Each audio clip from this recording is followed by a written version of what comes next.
¿A quién no le ha pasado, en cualquier momento, en cualquier lugar? El bucle de lo que consideramos nuestra rutina se detiene ante algo que falla, una escena que parece insignificante, pero que nos hace volcarnos a nuestros conflictos más profundos.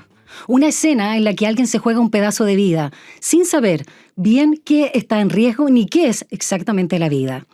La psicoanalista y escritora Constanza Michelson toma una lupa para reparar, en el doble sentido de la palabra, en aquellos detalles de la vida cotidiana que se presentan como errores, tropiezos, desvíos, temblores o cosquillas que interrumpen la repetición, el piloto automático, y disparan una bifurcación en nuestra existencia.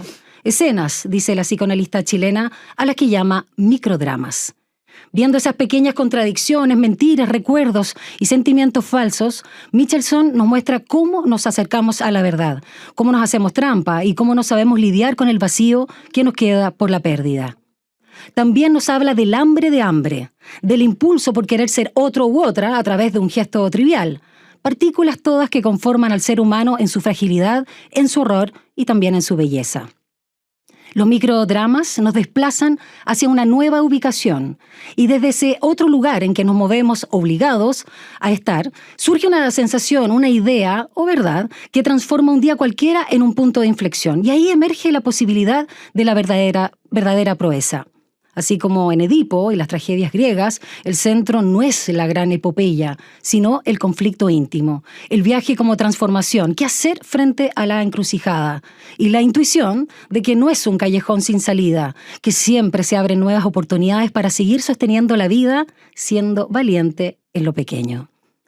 En microdramas, El peso de lo leve, Michelson entrelaza experiencias personales y clínicas con referencias a la mitología, a los relatos bíblicos, la psicología, la filosofía y la teoría cultural y política para reflexionar sobre el impacto de esas escenas en nuestras biografías. Y lo hace a través de un ensayo narrativo donde la observación aguda no está exenta de sensibilidad, tampoco de ironía, ni de una honesta asertividad.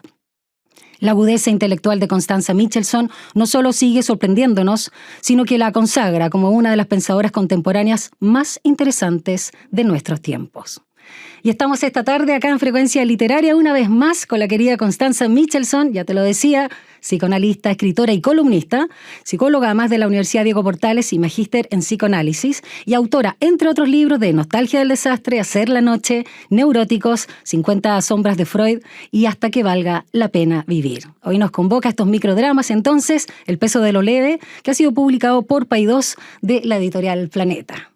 ¿Cómo estás, Connie? Bienvenida una vez más a Frecuencia Literaria. Oye, muchas gracias por esa presentación. Uno nunca se identifica mucho a esas presentaciones, pero te lo agradezco.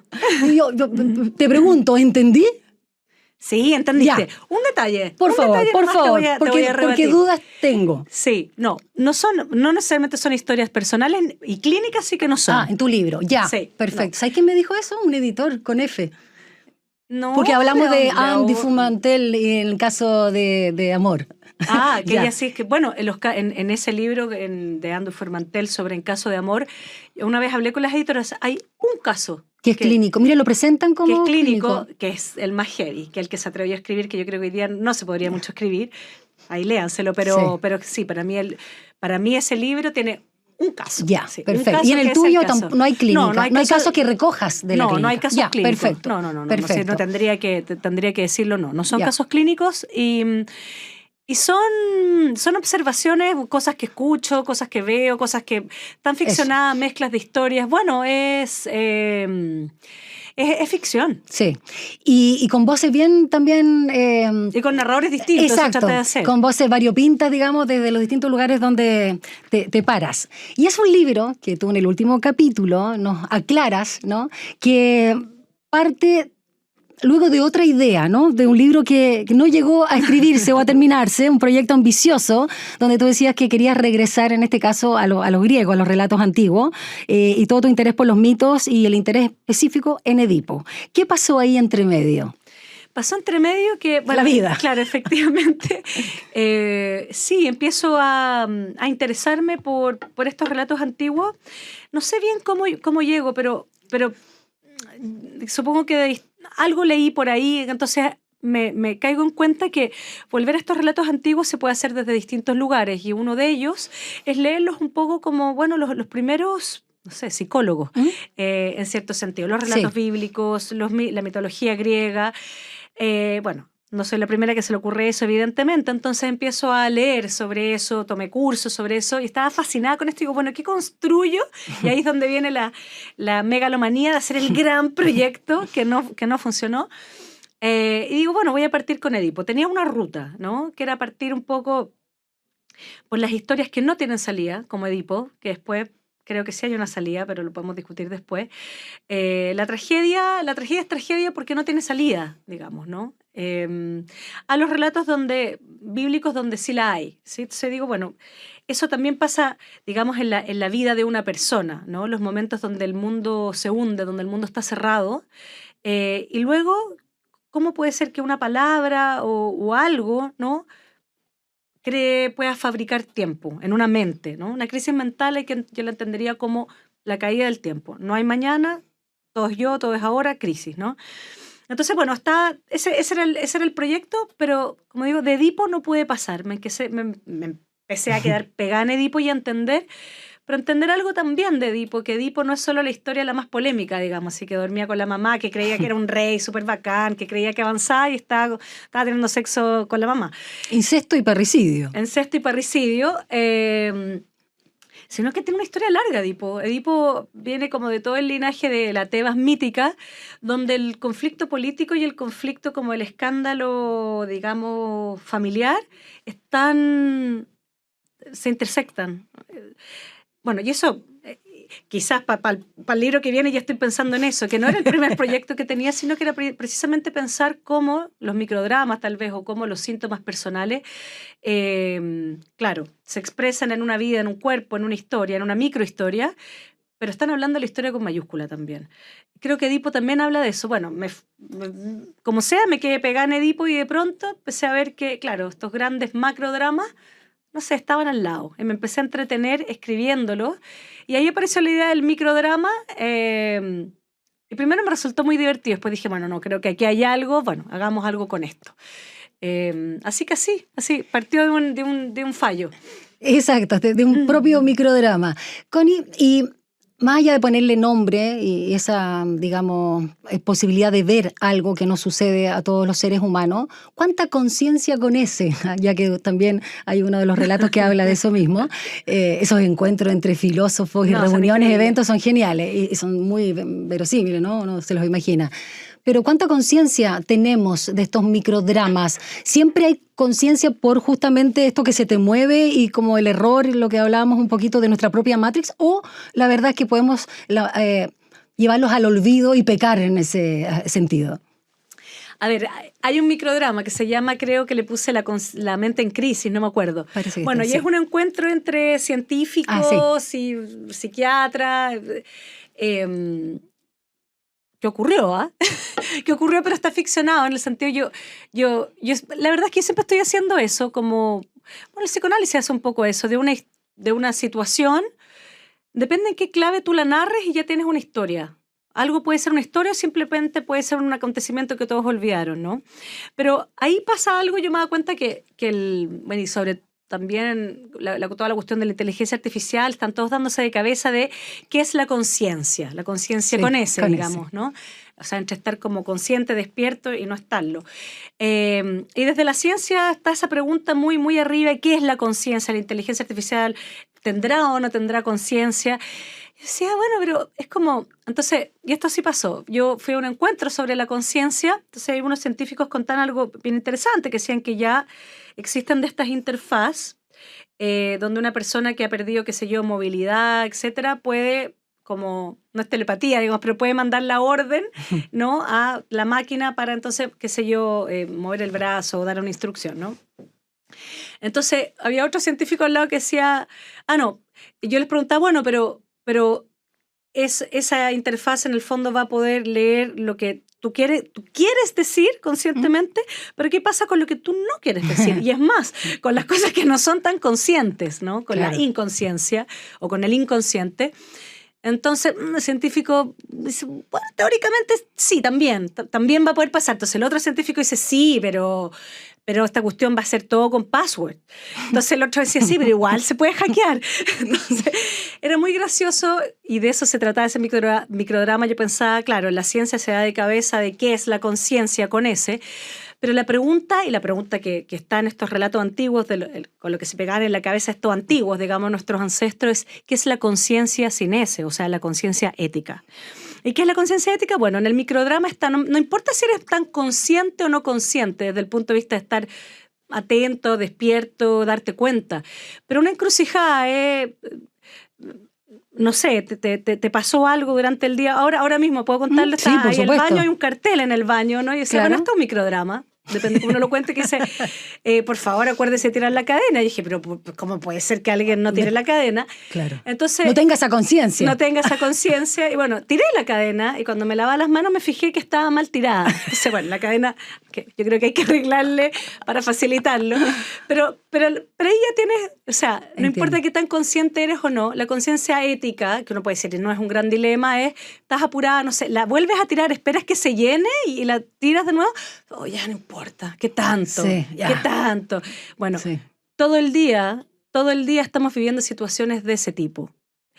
Eso puede ser podrá parecer poco importante, pero para la persona luego que limpia el baño, no, que viene fuera, sí es importante, no sé. Lo que quiero decir es que todo el día estamos eligiendo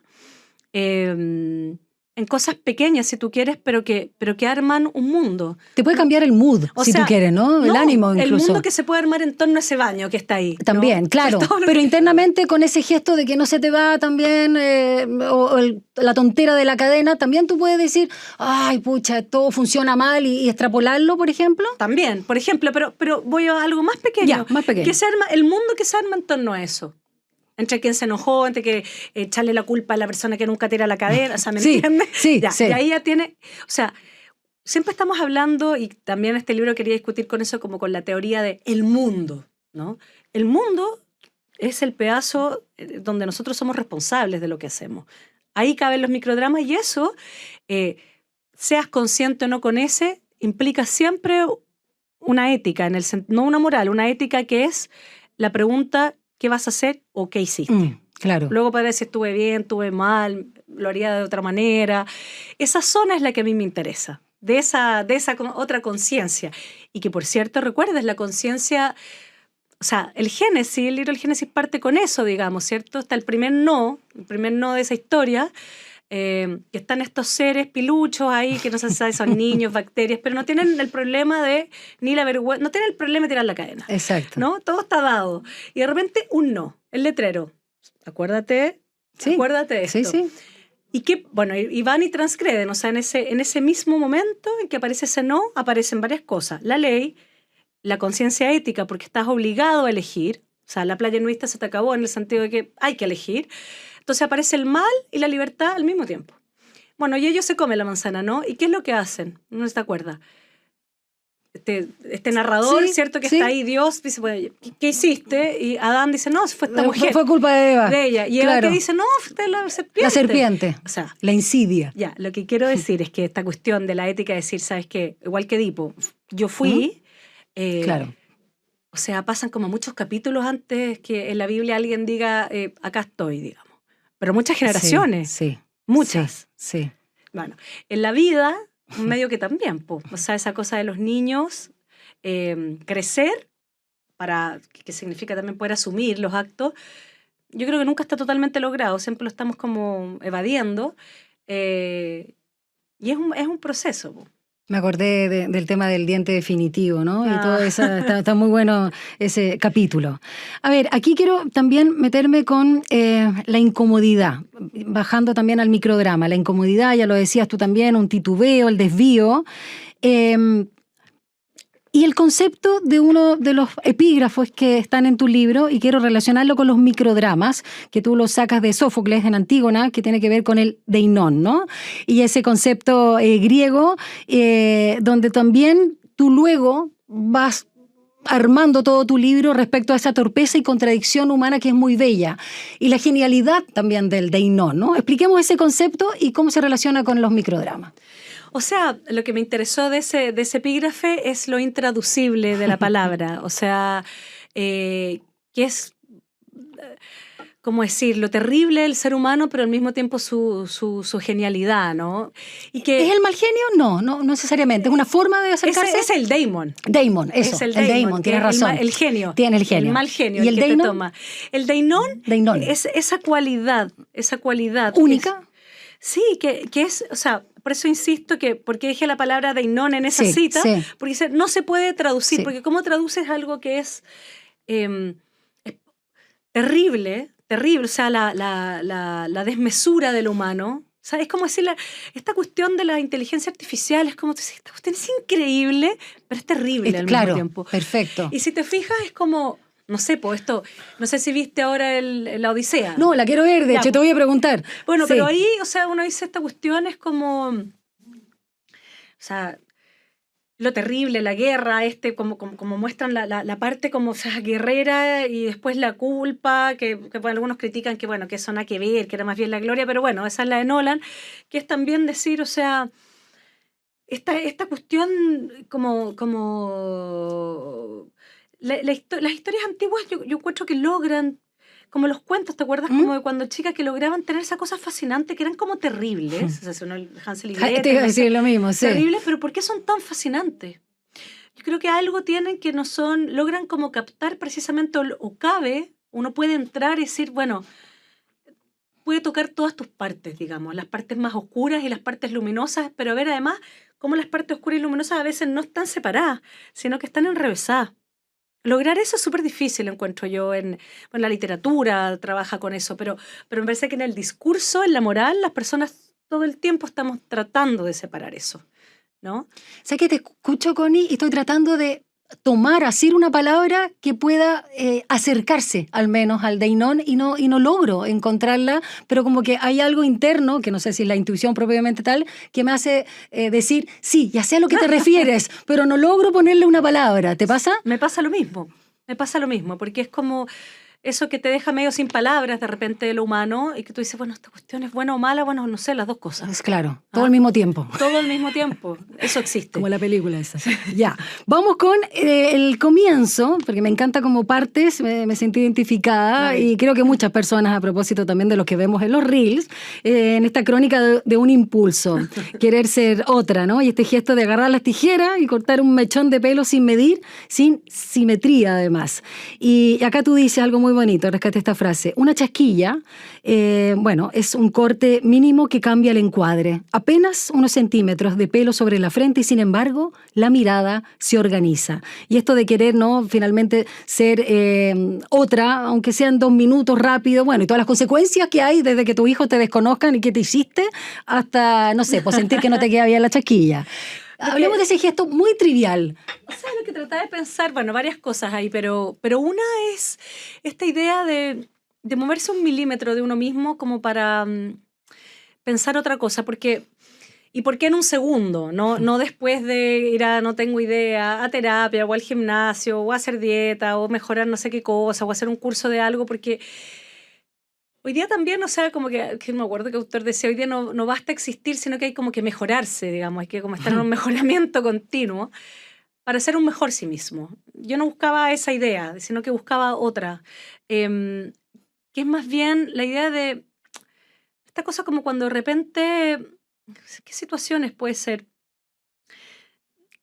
Como cuando, no sé, has visto que la gente cuando se va de viaje como que saca del closet otra ropa, ¿no? La que usa como...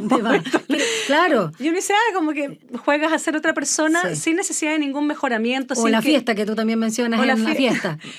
Ser otra persona sin un contenido, sin pasar de una identidad a otra identidad o a tu propia identidad enchulada en el fondo, sino simplemente esa necesidad de desprenderse de uno un poco. Esta cuestión que se ha empujado tanto como del sí mismo, de ser tan sí mismo, encuéntrate a ti mismo, cuando yo creo que uno no puede ser tanto uno mismo todo el tiempo, uno no se soporta, no sé si, yo creo que por eso soñamos, por eso está bueno dormir, por eso leemos, salir de uno, ¿no? Sí. Y yo creo que por el contrario, precisamente yo creo que gran parte de los conflictos más terribles tienen que ver con dos voluntades que tratan de tener totalmente la razón y ser sí mismas y no moverse ni un milímetro, digamos, que es muy difícil, obviamente que es muy difícil entender o ceder, decir, ya, quizás tú tienes razones, como dentro de la pirámide del progreso humano, digamos, uno podría decir como, sé, si pasa, sé, sale una luz del cielo, así, pero al menos tratar de entender que existe una razón que no es la tuya y que eso te permita moverte un milímetro. Yo creo que eso ya es un montón, pero no es fácil. Entonces, más bien, yo creo que pasa al revés. Un poco el discurso consciente es creer que tener razón significa que es bueno tener, o sea, es bueno la racionalidad y lo contrario de eso sería la emocionalidad. Lo que quiero decir es que a veces las razones también son pulsiones, también están hechas de lo mismo, ¿no? Eso. Constanza, también habla de un concepto que tomas, hace una analogía con el universo, de esta masa enorme hacia lo que se mueve la Vía Láctea, ¿no? Junto a miles de galaxias más. Algo tira, dices, no se ve bien, está escondido detrás de nuestra propia galaxia. El gran atractor. Hablemos de ese concepto y también cómo lo aplicas en tu relato. Ese es un microdrama sobre los cambios de opinión, que tiene que ver con lo que estamos hablando. O sea, en el fondo, esta cosa de qué es lo que hace que alguien tenga una opinión y que cambie o no cambie de opinión, ¿no? Porque igual cuesta cambiar de opinión, ¿no? Vaya que cuesta. Sí, pues cuesta cambiar de opinión, juzgamos a quienes cambian de opinión. Entonces, nada, un poco jugaba con la idea de qué están hechas también las opiniones, qué nos atrae. Entonces, bueno, ahí encuentro un concepto que no conocía, que pareciera ser que el universo todo tiende como a algo que se llama el gran atractor, pero que es una fuerza que no se ve, que no sabe de qué se trata, pero tira. Bueno, yo creo que nuestras cabezas están llenas de esos atractores sin saber de qué viene. Entonces, ahí ponía un ejemplo que encontré por ahí, que me pareció súper divertido, que era en ¿cómo se llama el proyecto cuando estaban trabajando los gringos con la cuestión de la bomba atómica? Ah, sí, el Manhattan. Manhattan creo que se llama. Entonces, claro, lo que decían que todos los documentos y todos estaban todos guardados en unas cajas fuertes porque nada, o sea, era el mejor secreto que tenían que más guardar, digamos, del mundo. Sí. Y había un científico que se aburría, entonces trataba de descifrar las cajas fuertes, o sea, del lugar más seguro del mundo. Y se daba cuenta de que era el cumpleaños. O sea, ¿cuál es el gran atractor de repente? O sea, es un gran atractor de repente como esas cosas que se nos pasan. Uno cree que está pensando cosas muy inteligentes, pero y todos hacemos lo mismo. Claro, y todos hacemos lo mismo y en realidad lo que guía tu decisión pasa por tu mamá, aunque no lo sepas, digamos, aunque no te des cuenta. O sea, ahí hablas del contagio también social. Sí, espérame, pero una última cosa que me parecía, bueno, y que tiene que ver con el contagio social, que yo creo, esto se lo escuché decir a alguien la otra vez, que yo creo que es justo esto, que a veces para tratar de salvarnos está la cuestión de la espiritualidad, ¿no? Pero alguien la otra vez me dijo, no, esta cuestión no es espiritualidad, ¿sabes qué? Lo que nos cambia y que te hace más profundo también es la humildad. Y a propósito de la cosa de cambiar de opinión o de creer tener la razón o de creer que estás pensando algo por ti mismo cuando quizás de repente estás atravesado por una fuerza invisible, una hipnosis colectiva respecto de ciertas cosas y repitiendo cosas. O sea, ante todo esto, bueno, y ahí volvemos a los griegos, la humildad pareciera ser el antídoto, digamos, ¿no? Más que yo entiendo la búsqueda de la espiritualidad en el sentido de que realmente el mundo se hace muy pesado y querer buscar algo más profundo, algo que también te saque de ti. Dice, bueno, de repente eso no está tan lejos ni en un espíritu abstracto, digamos, ¿no? Está encarnado. Humildad, corrígeme, Constanza, tú que manejas mejor también el tema de la etimología. Humildad viene y tiene relación además con una ubicación, de pararse en un lugar porque tiene que ver con los pies, el humus, puesto en la tierra, el polvo. Y además de esa concepción, ese dicho, ¿no? Más bien bíblico, del polvo nacemos y al polvo... Y vamos a volver a ser exacto. lo mismo, entonces, humus, que tiene relación. Me acuerdo de haberlo visto una vez y me llamó la atención. No el no polvo sabía. y la humildad viene de esa etimología. Ah, qué bueno. Ya. Hay algo que me encantó, me sentí muy identificada y me imagino que tú también, que es esta banalización de las humanidades y que la ciencia es un saber sagrado o intocable. Y acá tú dices, hay quienes no estudian las humanidades y usan esos conceptos igual. Los toman, los simplifican, los limpian de dudas, frases de activismo. Y hay una diferencia. La actividad es menos espectacular que el activismo. Bueno, pero hablemos un poco, es bastante más amplio. Pero pasa mucho, ¿no? A propósito de las opiniones también, de que todos pueden opinar respecto a lo que llamamos las humanidades. Oye, es que es súper loco lo que pasa con eso, porque claro, cuando, si te fijas, como que a los científicos se les perdona no saber, porque como cuando un científico dice, bueno, esto todavía no se sabe, y uno dice, wow, más interesante todavía. Pero en las humanidades como que pasa otra cosa, en el sentido de, yo creo que los quienes trabajan en humanidades, al igual que los científicos, también saben, bueno, esto no se sabe, es el saber de un tiempo, uno lo podrá discutir con otro, pero como las humanidades, entonces parece que no son cosas de científicos, sino cosas de humanos, todos podemos hablar de ¿tú cómo hablar de eso? Claro, pero claro, se banaliza en el sentido de que entonces yo creo que sí ha pasado, que es como que se toman las teorías y se transforman en una cosa como si fuera un saber total y aplicado de cualquier manera. O sea, yo pensaba esta cuestión yo le preguntaba a mi amigo argentino, ¿Ya?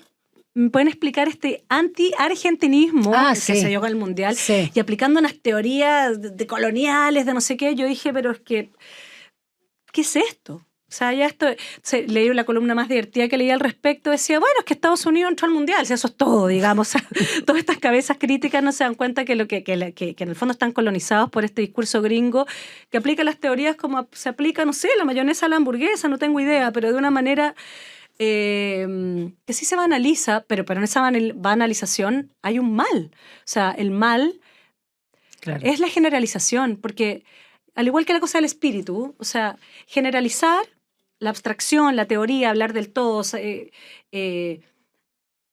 lo contrario de lo que te obliga el microdrama. El microdrama te obliga a decir, ¿sabes qué? Yo fui el que no tiró la cadena. Ya, ok, sí, yo limpio. ¿Me entiendes? Sí. Te obliga, no porque seas bueno, te obliga a preguntarte si hiciste bien o no. Y eso nos hace... Porque la situación está dada, sí. La cena. Exacto. O sea, Adán y Eva, el letrero que dice no, te hace crecer. Las teorías y aplicarlas así no te hace crecer. Te hace creer que sabes cosas y puedes ser un perfecto imbécil. Y te dejan en el mismo lugar. Exactamente. Y estar haciendo un mal creyendo que haces un bien. Constanza Michelson, vamos a ir a la música. Tú elegiste una canción, tienes tu celular ahí, porque sí, primero cuéntale a los auditores por qué la elegiste, más o menos de qué habla, porque es un descubrimiento tuyo también. Un descubrimiento, porque, bueno, estas son mis playlists de escritura. Cuando escribo pongo alguna música, la dejo correr y el algoritmo se te va llevando una cosa a otra. Y esta me gustó, me llamó la atención, la canción me gustó, pero el video es muy divertido, es como de unos peces que suben y bajan. No la he traducido la canción, pero algunas frases que alcanzo a captar me dio risa, porque es la fantasía de estos pescados peces, que creen que van a ir como un paraíso de peces. No saben nada. Bueno, y hay un microdrama un poco que tiene que ver con los salmones que están algunos muy drogados. Lágrimas de salmones, tu texto. Sí, con los antidepresivos y los ansiolíticos humanos que están en el mar. Y lo que les pasa a esos salmones que entonces se les olvida su misión en la vida. Sí. Que tienen que volver al río donde... a fecundar y a morir. Exacto, que es bellísimo eso. Sí. Nos parece una locura, pero la locura está justamente en los ansiolíticos. Sí, parece.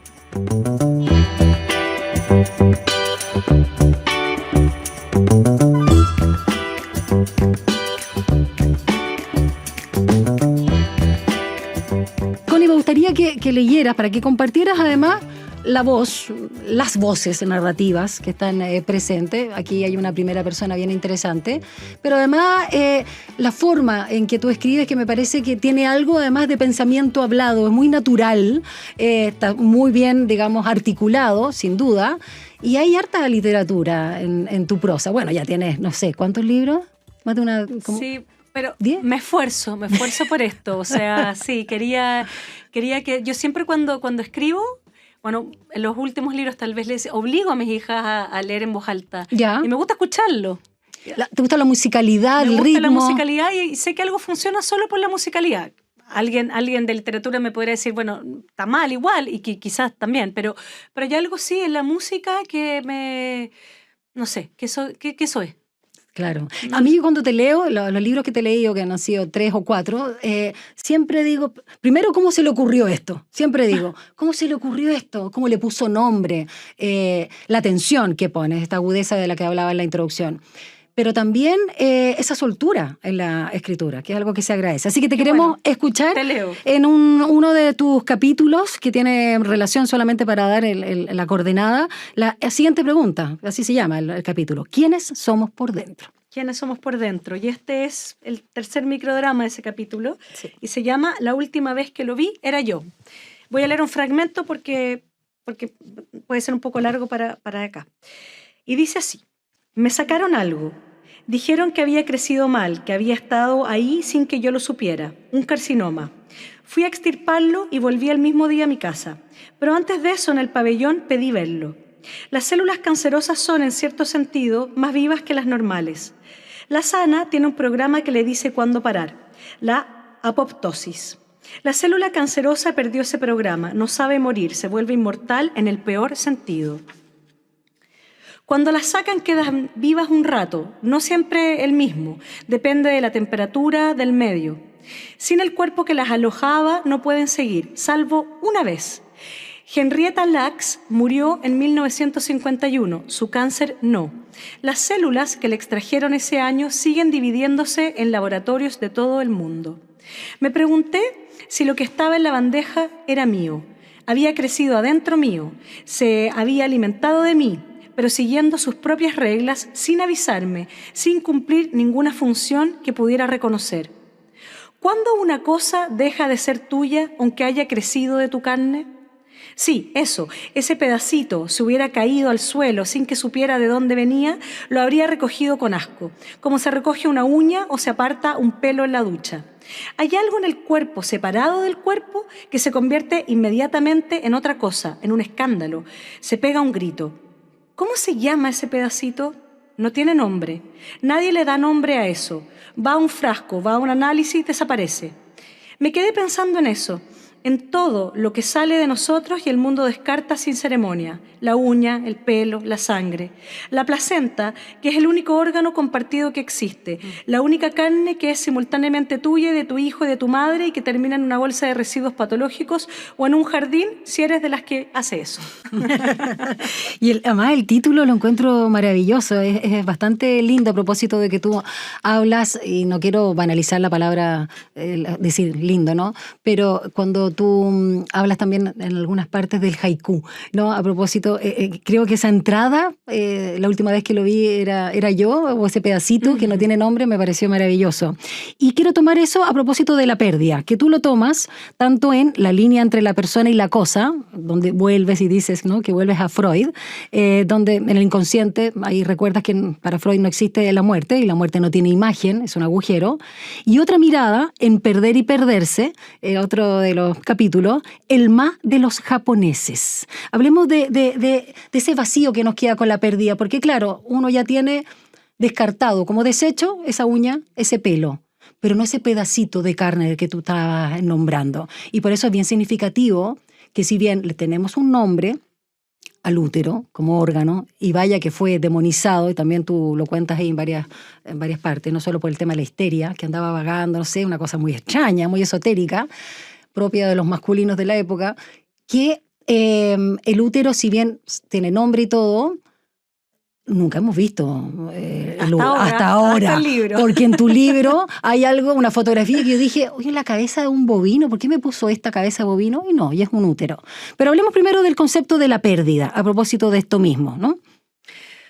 Tómalo de donde quieras. ¿Qué tema? Yo tengo una colega que dice, que me gustó una vez como lo dijo, ¿te has fijado que siempre la gente se está separando?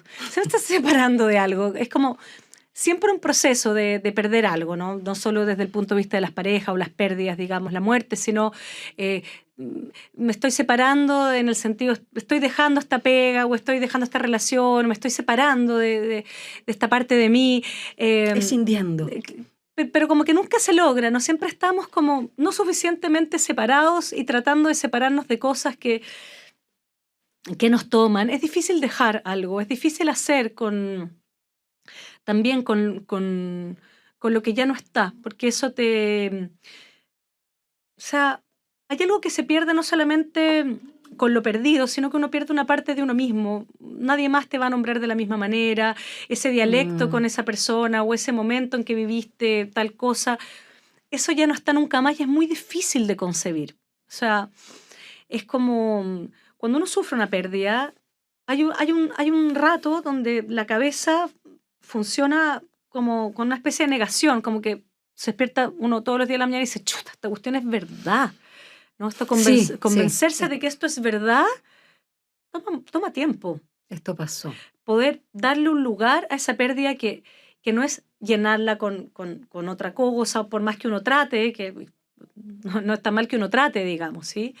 ¿Qué le va a andar diciendo uno a lo que cada uno puede hacer con esto que es imposible, ¿sí? Para no estar juzgando lo que cada uno hace o lo que los otros hacen con lo que les duele, con lo perdido.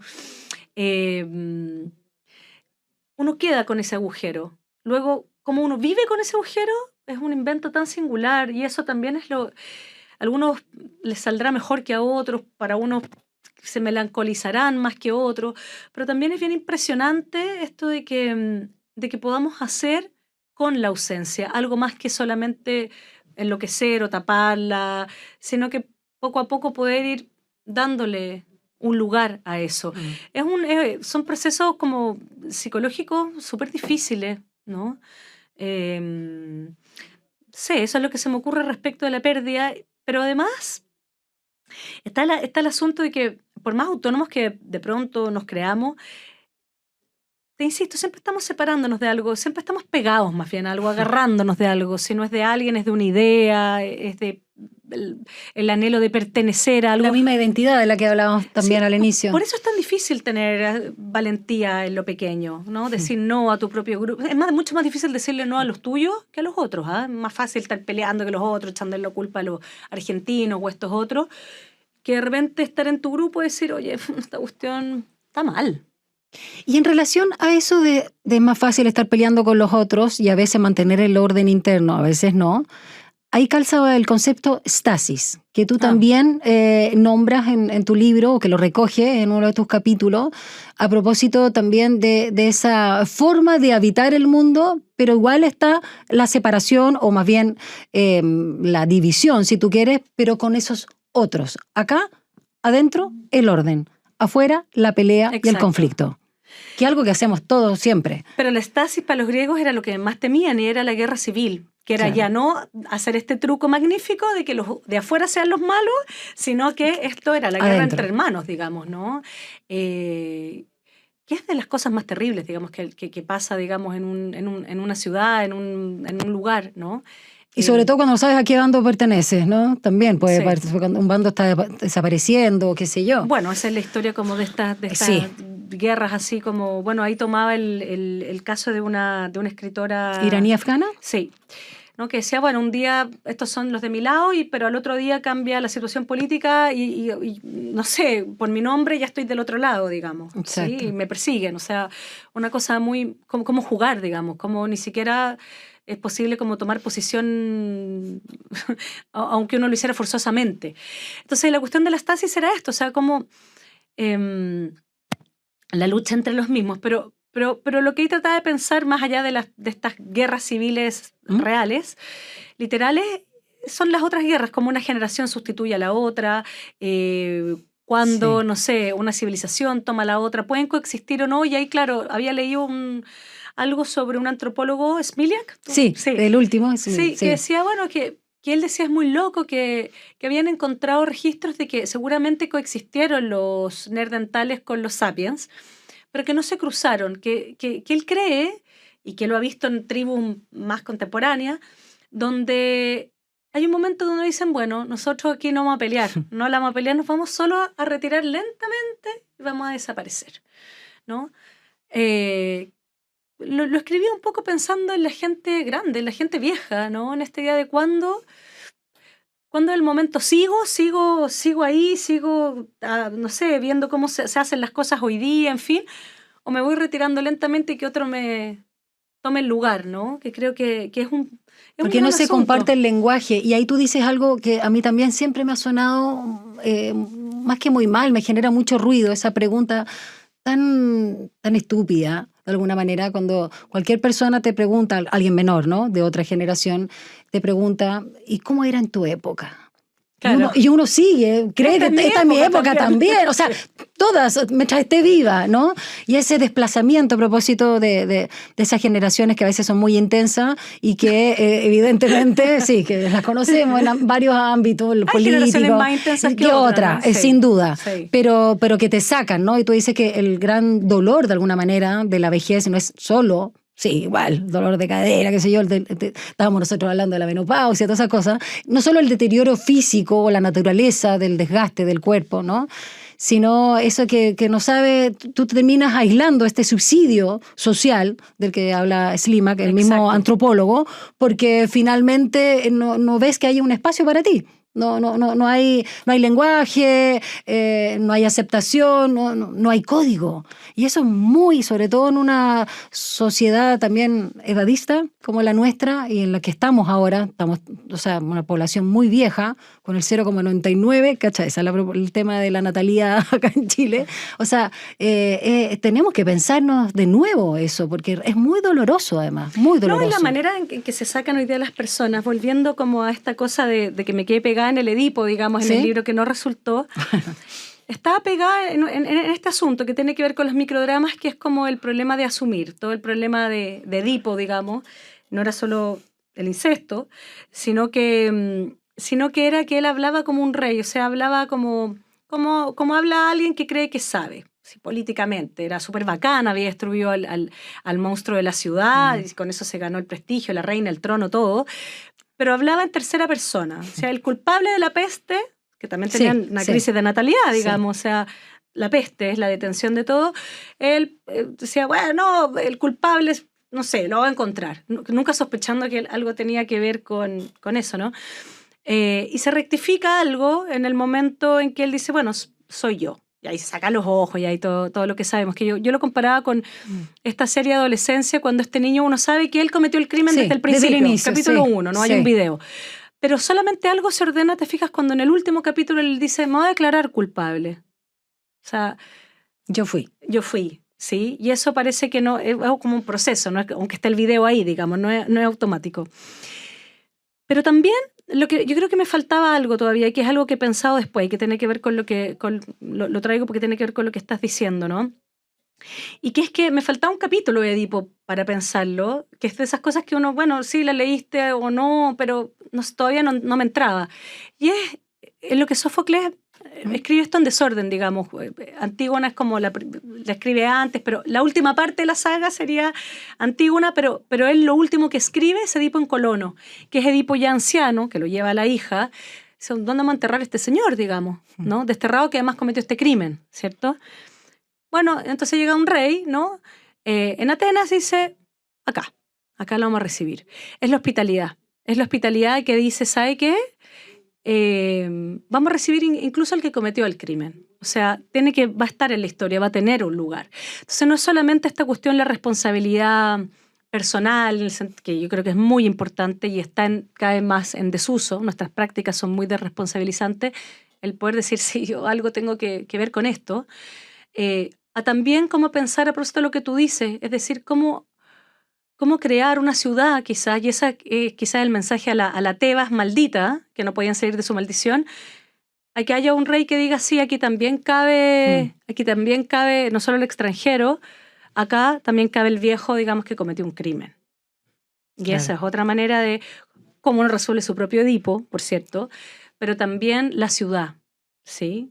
Cómo alojar algo de eso. Yo creo que de eso quizás tenga que ver lo que tú estás diciendo, digamos, ¿no? De cuál es el lugar también para los viejos, o ni siquiera para los viejos, o sea, esta cosa de una generación pateando a la otra diciendo ya fuiste. Exacto. Y en las relaciones también, esa otra estasis, ¿no? Que es como lo tuyo ya fue, te fuiste. Sí, absolutamente. O sea, no sé. Yo a veces digo, bueno, pues esta cuestión ya hace rato se está dando... que es como uno no lo puede creer, pero esto existió y ya es un antecedente de lo que vimos hoy día. Estos programas de televisión, ¿te acuerdas? Donde el público apretaba un botón, si a este no me gustó, ¡pah! ¡Ay, era espantoso! Y se caían por un hoyo. Sí, y los famosos aceptando eso. O Sí, espantoso. Ir a caerse por un hoyo. Sí, una humillación terrible, aparte de lo que significa. Acabas de también mencionar, a propósito del ejemplo de ya Edipo Viejo y el lugar que le dan en la ciudad a este rey para enterrarlo, de otro microdrama que lo encontré genial, donde la pregunta te surge, ¿no? ¿Y dónde quieres que te enterremos?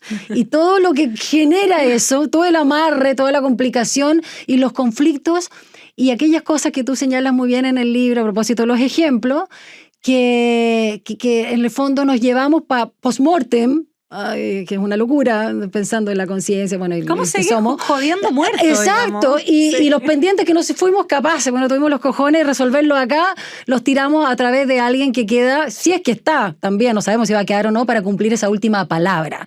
Hablemos de eso porque más allá de que tú también comentas lo de los elefantes, que sabemos que también honran a sus muertos, no tienen la concepción del ancestro como nosotros, que sigue... O sea, jodiendo. parece que ancestro significa más bien joder. O sea, joder, sí. Bueno, quiero que aquí, allá, quiero que no me entierren con tal persona. No sé, ahí contaba, claro, hay una historia de una familia que, qué sé yo, no sé, la abuela dijo, yo lo único que pido es que no me entierren con su abuelo. Exacto. Bueno, no sé, la cosa de la logística, la enterraron con el abuelo. Y nadie podía dormir las semanas después. No o sea, no, tuvieron que cambiarla. No es llegar y hacer así nomás, o sea, que también eso es bonito si lo piensas, o sea, la capacidad humana, que es lo simbólico, de que nuestras personas existen, o sea, convivimos con nuestros muertos, ¿no? Si tú quieres como fantasmas o no, pero... Qué bonito lo que cuentas de la sábana, no lo sabía. Ah, precioso, perdona, termina la idea y cuentas eso.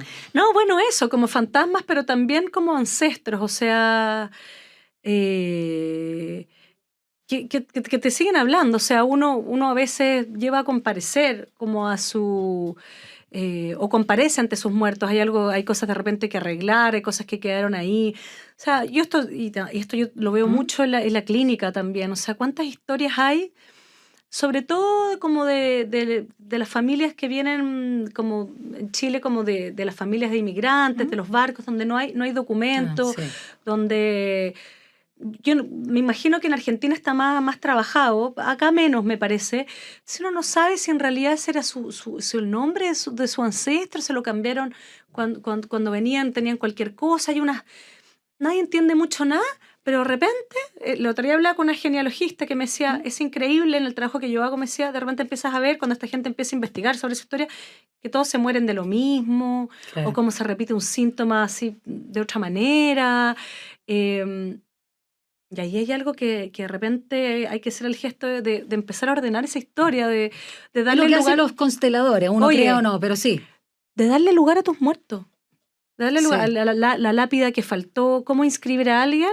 Ese que quedó sin nombre, bueno, pasa también, ¿cierto? Tenemos toda la historia de la dictadura, pero también en esta historia, a propósito de Edipo, cómo volver a inscribir en la historia familiar a ese antepasado que, no tengo ni idea, llegó ahí, o que se contó otra historia, nada que ver, que vuelve a entrar a la historia familiar.